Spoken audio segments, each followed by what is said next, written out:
अस्सलाम वालेकुम दोस्तों, एक इम्पोर्टेंट विषय पे आज मैं ये वीडियो लेके आया हूँ। अभी आपने जो है न्यूज में सुना होगा कि उत्तर प्रदेश में एसआईआर के संबंध में पहली एफआईआर दर्ज रामपुर डिस्ट्रिक्ट में हो गई है।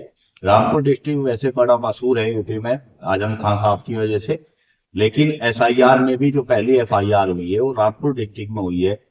उस महिला ने ऐसी क्या गलती की जो उस पे एफआईआर हुई है और कई उसमें धाराएं लगी हैं, खतरनाक सी धाराएं लगी हैं। ऐसी गलती कहीं आपने तो नहीं की, अगला नंबर आपका तो नहीं हो सकता है। जानने के लिए इस वीडियो को पूरा देखिए। ये इस तरह का एसआईआर फॉर्म मिला था। उस महिला ने, उसके दो बेटे थे, एक कुवैत में रहता था, एक सऊदी अरब में। उसने उसका फॉर्म भरा और फॉर्म भरने के बाद जमा कर दिया। उसमें ऐसी क्या गलती हुई वही मैं इस वीडियो में बता रहा हूँ। अखबारों में भी छपा है, न्यूज में भी आपने देखा होगा, तो मैं आपको बता रहा हूँ। इस एसआईआर फॉर्म में सबसे पहले जो है वो जो मतदाता है उसकी डिटेल आई हुई है, उसका बूथ संख्या, क्यूआर कोड, फोटो, ये सब लगा हुआ है। ऊपर से प्रिंट होकर आया हुआ है। ये प्री प्रिंट है। इसमें सिर्फ ऊपर यहाँ पे आपने एक फोटो चिपकाना है मतदाता का।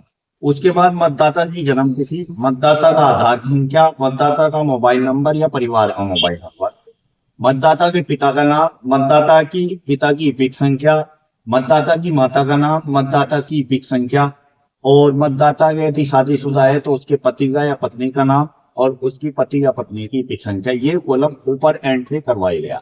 इस कॉलम में पूरी डिटेल आप दें। आप क्या बच्चा कहीं भी रह रहा है, इसमें कोई ऐसा मामला नहीं हुआ कि एफआईआर दर्ज हो। तो जो ये भरा ये सही भरा। उसके बाद यदि उसकी 2003 की डिटेल थी तो बाई साइड में हमने भरा।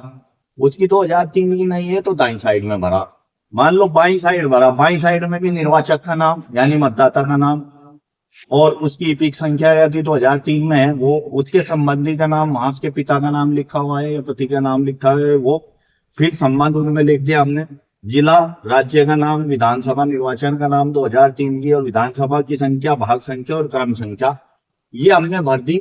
और भरने के बाद फॉर्म हो गया कंप्लीट। अब इसमें एक कॉलम था नीचे, मतदाता या किसी अन्य व्यस्त पारिवारिक सदस्य के हस्ताक्षर ओब्लिक बाय अंगूठे का निशान, और कोर्ट में लिखा था रिश्ते का उल्लेख करें, तिथि सही।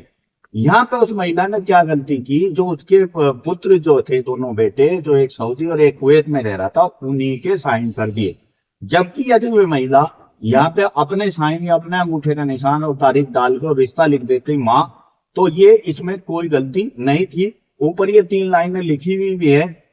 और चुनाव आयोग ने कहा तो था, यदि आपका परिवार का कोई सदस्य बाहर गया हुआ है, काम से बाहर गया है, बाहर काम कर रहा है, तो परिवार का कोई भी सदस्य उसका फॉर्म भर के अपने साइन करके जमा कर सकता है, रिश्ते का उल्लेख करके। तो महिला से सिर्फ यही गलती हुई, या जिसने भी वो फॉर्म भरा था, महिला ने किसी से भरवाया, उसने ये गलती करी कि उसी को साइन कर दिए। ये जो उसकी गलती हुई, और इसी में बीएनएस की और जो चुनाव आयोग की जो धारा है उसमें वो आ गया और पहली एफआईआर हुई है। यदि आप में से भी किसी ने ऐसी इस तरह की गलती की है कि बंदा बाहर है, उसके सिग्नेचर कर दिए, अगर बंदा इंडिया में ही होता, उसके सिग्नेचर होते, उसे कहा जा सकता था कि वो आ गया, सिग्नेचर करके चला गया। लेकिन विदेश में जो होता है, वो इंडिया में आएगा तो वो एयरपोर्ट से आएगा, उसकी एंट्री होगी इंडिया में आने की भी और जाने की भी, उसके सिग्नेचर किए, वो गलत किया। तो यदि आपने भी किसी ने ऐसी गलती की गई तो होशियार रहे। और अभी तक अगर कोई इस तरह का बंदा है, विदेश में रह रहा है, तो उसके परिवार के सदस्य फॉर्म भर सकते हैं, सिग्नेचर करके जमा कर सकते हैं, कोई दिक्कत परेशानी नहीं है। जानकारी अच्छी लगी हो तो वीडियो को लाइक करें, शेयर करें और चैनल को सब्सक्राइब करें।